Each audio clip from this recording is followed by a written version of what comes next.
Right in the heart of Silver Bullet. Yeah.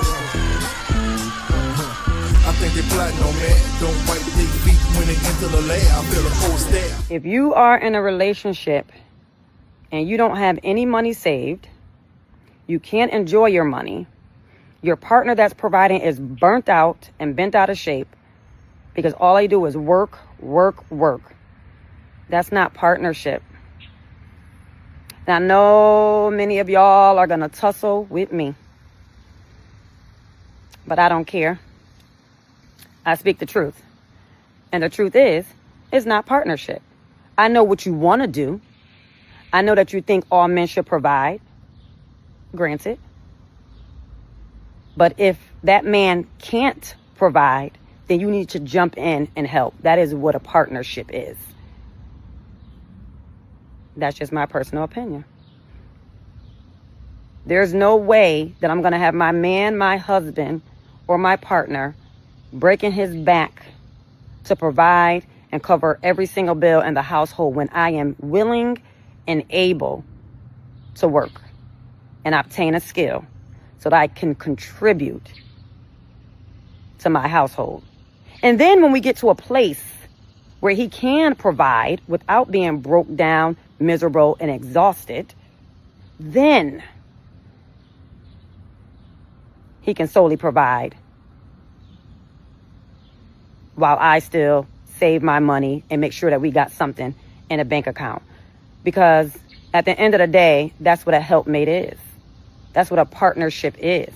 So many of us out here are stating, my man paid the bills. He pays the bills. He pays the bills.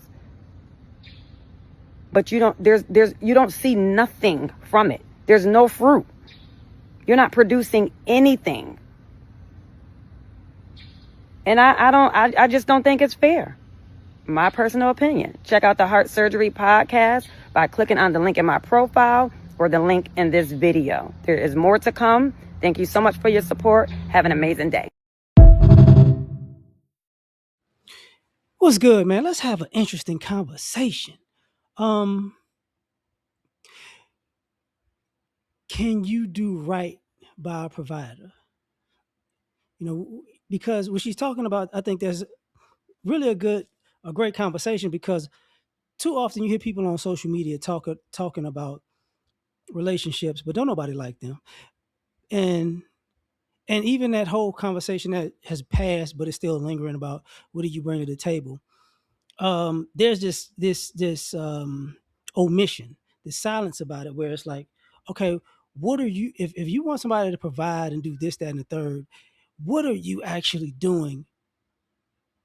Are you doing right by the person that's providing? And a lot of times you have people on social media that show the signs that they don't do right by that person, and what I mean is, so you want this person to just, let's just say they pay 100% of the bills, but you make money and his money is y'all money and your money is your money, but y'all together, right? So basically you're just using them. You don't care about that person. You care about them giving you the opportunity to do more for yourself.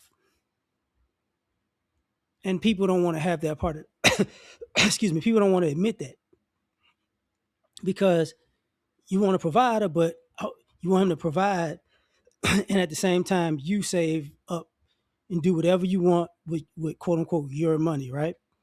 And you wind up in a situation where he needs to pay for the trips. No, he don't. You need to pay for the trips. You know why? Because you the one that's supposed to be saving all this money. So now he got to pay all the bills, and if you want to go on trips, you want him to pay for the trips. It's, whether you know it or not, people start to realize either you're lazy or you're stupid or you're horrible with money. Because at the end of the day, it's like, ooh, I got all this money. And so you mean to tell me you're with somebody and they're a provider and they go out and do this stuff and they take care of everything that needs to be taken care of, right? And all you do is just sit back and go, let me get on the money phone It's like, what is? Oh, so you really don't f with him? Yes, I do. No, you don't. No, you don't. These are the same people that get the same men that go, I don't get really nothing for Father's Day. I really get janky birthday gifts. I really get janky Christmas gifts. It's like, but he's a provider. I'm so proud that he provides that I'm going to go do me. Right. And I'm not a fan of cheating, but at the same time, understand when you do that to people like that, if they cheat on you, it's you. It's you. Because you've been out for self the whole time. You might look at the infidelity itself as that's dead wrong, that's a betrayal. But it's definitely also a betrayal for somebody to provide while while you're out for self. Y'all got you in a relationship, you got roles. This person does this, you do that. And the problem with and I'm gonna say this, I think the problem is you want a provider, and part of being a provider is to be consistent. These things are continuously going to be taken care of. No ifs, ands, or buts. You know, if that person is feeling good, if that person is feeling bad. But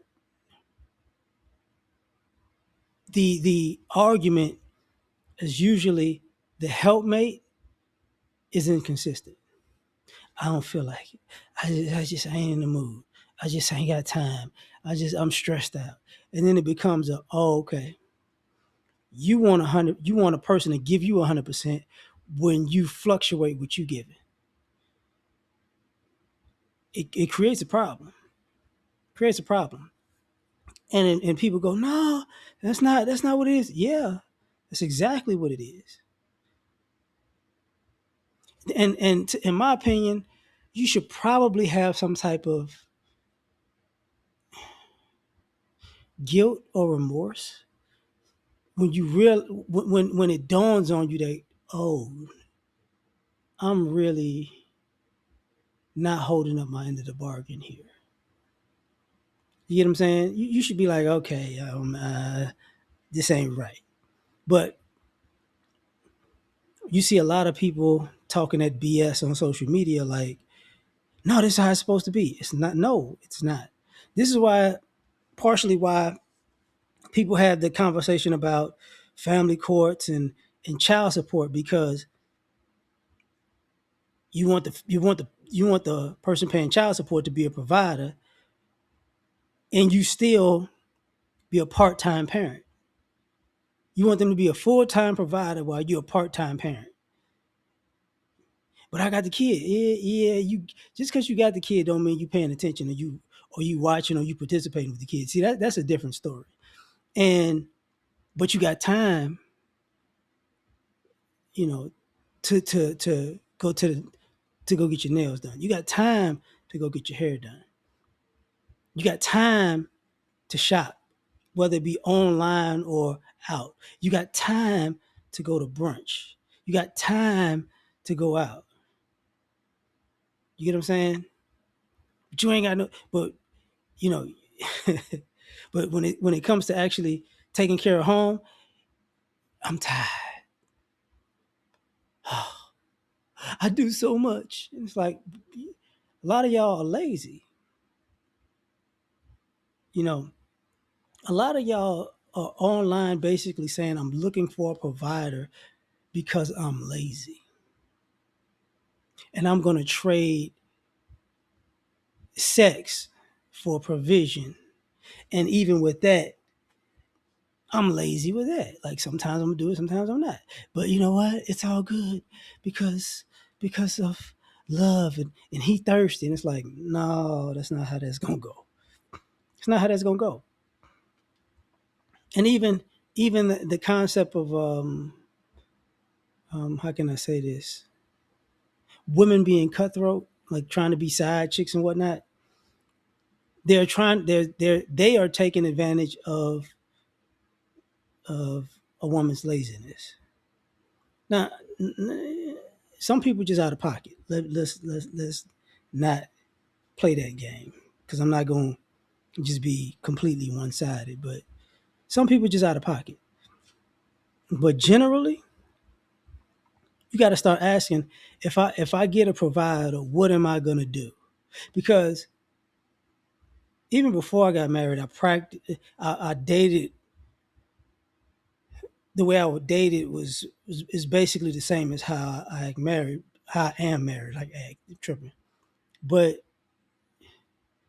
in that process, I remember there were a good number of women I dated who was like, "Oh, you're a provider? Oh, now I could quit. Now I quit that life. Now I could just, I could just sleep till noon." Like I've had the girls that all of a sudden they quit their job. I'm gonna go find myself. Like what the, or that you taking care of bills now, so whew, I'm gonna save all my money. I'm gonna buy you a pack of gum. You are so wonderful. It's like, okay, right. So the ladies who like, oh, I want to do, since you're a provider, I want to do this now and I want to do that now. You should, as a man, you should pay for this now. You should pay for that now because I ain't never done that before. And it's like, and that's part of that concept of, you know, I ain't never had a man to pay for these things, so now I'm gonna try to get you to pay for everything. And it's like, okay, yeah, you on them drugs. You on them drugs. You definitely high as a kite right now. And a lot of times that I've seen people. Sometimes people get addicted to the concept of a provider, and they try to. That's part of the gold digger mentality. They hopping from guy to guy to guy because he got this and this one got this and this one got this and this one got that, and they never focused on the concept of you don't do anything for any of the men that were providers in your life. You met numerous guys that took care of stuff, and you can name all the things they did for you, but you really can't name what you've done for them. And people think, oh, it's just monetary. No, it's not really monetary. It's, monetary is one thing, but at the same time, if you're gonna be a helpmate, help. See that concept of you want this guy to be a provider. If a man is a provider, some of y'all are approaching it like since he's a provider, he can provide for me, and he'll be so good as a provider he can be a helpmate to himself at the same time. And it's like, this is where y'all messed up. And in the silliness of being oblivious to, well, because you're a man, that's how it's supposed to go. No, you no. No, no, no, no, no, no, no, no, no, no. It's called reciprocity. You get what I'm saying? Quid pro quo. I scratch your back, you scratch mine. That y'all forget the other part of it. But I'm gonna leave it at that, man. Tell me what you think. Catch you on the next one. Peace.